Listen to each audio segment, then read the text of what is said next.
This is Josh Bycer from GameWisdom.com. Hope you enjoy this Critical Thought, your daily discussion on game design. And be sure to like and subscribe to the channel, and you can pitch future Critical Thought topics. Alright, before you get started with today's Critical Thought, you have only a few hours left to vote for the 1,000 subscriber Let's Play. Your choices are once again between plays of these titles from Zachtronics, some plays from Paradox Software, or a play of one of the games from Bethesda. Leave a vote in the Critical Thoughts and let me know. And if you haven't heard the news, we have updated the Patreon with new goals and rewards to add more content for everyone to enjoy. Be sure to check out the Patreon under Game Wisdom and let me know any comments or concerns regarding it. For today's Critical Thoughts, you can see back there, we're going to be talking about one of my favorite PlayStation 2 titles and the topic of when sequels go wrong.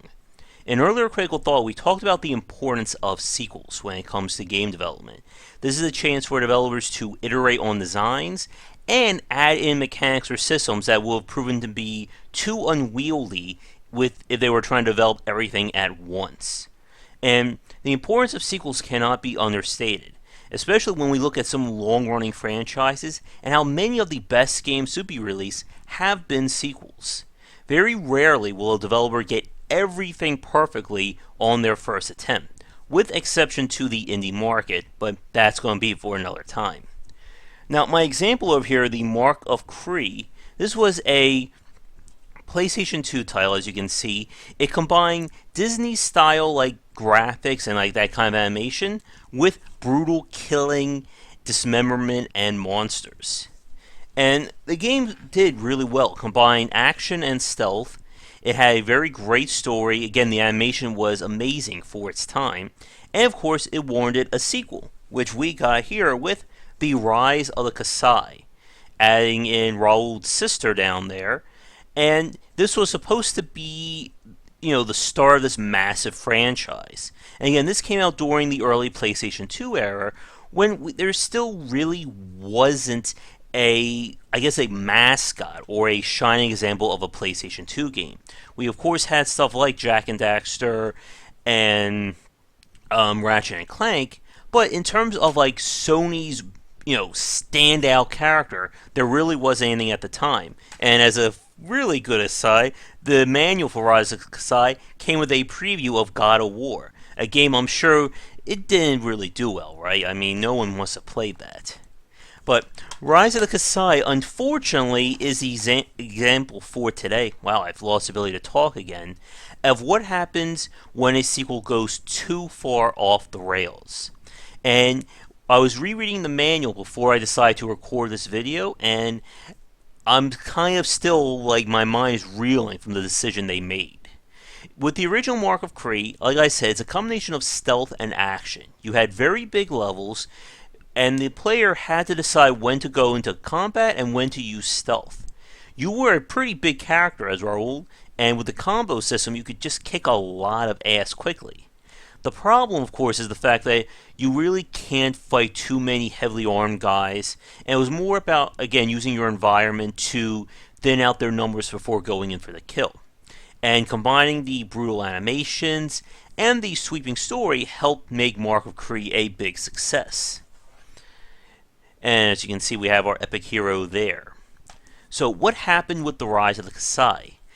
The developers, again, decided to push things further, and in the process, essentially erased the goodwill of the first title. In The Rise of the Kasai, instead of having these massive levels, you would literally have half a level. What they did was try to experiment with having a co-op ally who would go through the levels with you. They would have different weapons, they would have a different personality, stuff like that. And so essentially try to make it that you were playing half the game on each playthrough. First you would play as Raoul, then you play as his sister. And as you can see right here, if you can make it out, IGN was really excited about this game. And sadly, it didn't work. And the problem is that, again, when you're splitting up the content, it's basically forcing you to play through the same game twice. And the difference in characters wasn't pronounced enough to warrant that. This wasn't a case where you have, I'm trying to think, there's a I'm sure there have been games where you have two characters with completely different game mechanics, and those titles escape me at the moment. But with Rise of the Kasai, it's still a stealth action game. Whether you're playing as a big strong man or a agile woman, you're still doing the same exact things. And this is actually an example of a game that really came out too early. I'm trying to see the copyright date. This was 2005 that Rise of the Kasai came out. Long before we would start talking about online functionality for consoles. And having something like that work in a co-op setting would have been a lot better. As we've seen over the last few years with everything from Call of Duty, Payday, Left 4 Dead, Evolve, co-op games can work, especially when you have massive environments and having players work as a team like that. But Rise of the Kasai was designed as a single-player game with almost forced pseudo co-op, and unfortunately, that did not work. It didn't work so well that this series was basically cancelled after Rise of the Kasai, which is a shame because it does work, or it did work really well, and again, the unique aesthetics kind of help elevate to something else. Hopefully that will stay up. But the lesson for today, especially when designing sequels, is you have to understand what made the series, and more importantly, the first game, work so well. You can certainly push things and elevate, but if you essentially try putting a square peg into a round hole, it's not going to work out so well. As an example of when something did go right, we of course have the Arkham Asylum series, and that jump from Arkham Asylum to Arkham City, and how much they added. Now, sometimes you can take a series in a wildly different direction, like we saw with Far Cry. But with Far Cry, the original game, the basic foundation wasn't as amazing or as interesting, and the sequels essentially try to take what didn't work and replace with things that did work. Same thing goes with Assassin's Creed. The first game in the Assassin's Creed series wasn't all that memorable, and the second game was just a monumental leap in terms of design and what they were going for. And that's kind of where sequels work when you're trying to evolve things. If the first game was just very basic or average, you can then blow things up. But if your first game was amazing, then you don't really want to rock the boat all that much. As another example of evolving, we saw that huge change from Just Cause 1 to 2. The first game was just an okay open world title. And then the second game, the developers just said, you know what? Let's throw out the seriousness. Let's just go crazy. And the same thing we saw with Saints Row. Saints Row is kind of a very fascinating example of this, because when the series was originally set up through the first two titles, it was going to essentially be another Grand Theft Auto game. The second game got really dark with its storytelling. And then with 3 and 4, the developers just threw all that out the window for craziness, superpowers, hijinks, and kung fu fighting. But here's a question for you folks. What do you think about how sequels grow? Should they keep within the same confines as a series? Or do you think it is worth it to really go outside the box and go in a wildly different direction? Because sometimes that can come back to bite you, as we've seen over here, and with my last example for today, the Trine series. Trine is a puzzle platformer series similar to the classic Blizzard title The Lost Vikings.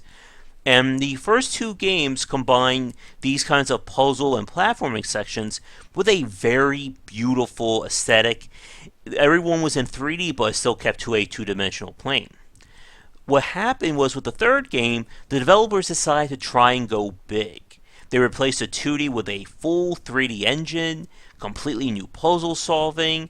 I think they were even trying to experiment with episodic gameplay, where they may have just ran out of money. And the third game just sunk.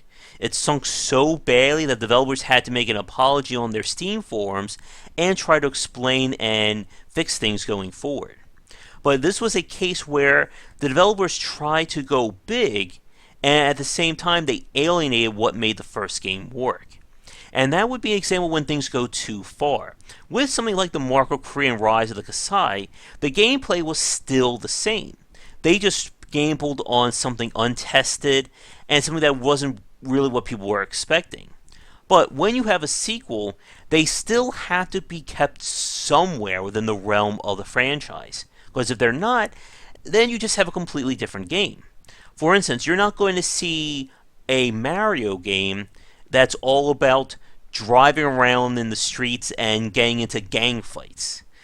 Even if they call that Mario and would technically be an evolution, it's not going to be what the franchise is about. We could also argue that Sonic has had trouble in that way with essentially an identity crisis with all the different Sonic sequels, spin-offs, and different game designs. We've seen there was like Sonic Colors, which was like a team-based one, Shao the Hedgehog, which became Grimdark, Sonic turning into a werewolf hedgehog, a werehog, the Sonic Runner series, all the different ones I'm blanking on right now.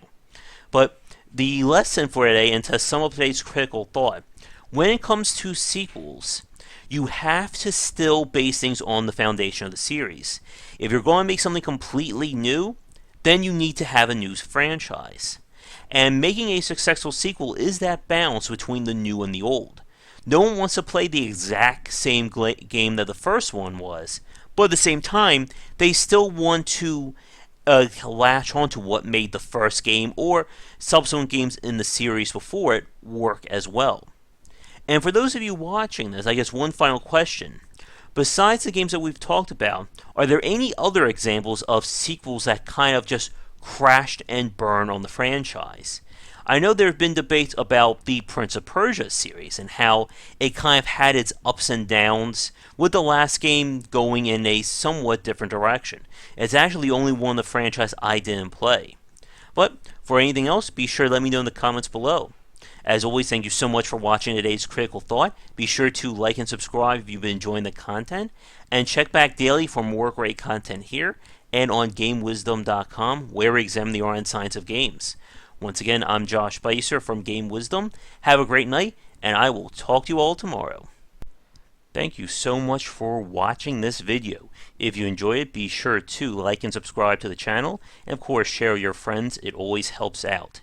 For daily posts on all manner of game design and industry topics, check out game-wisdom.com. To support the site and everything that I do, be sure to check out the Patreon campaign.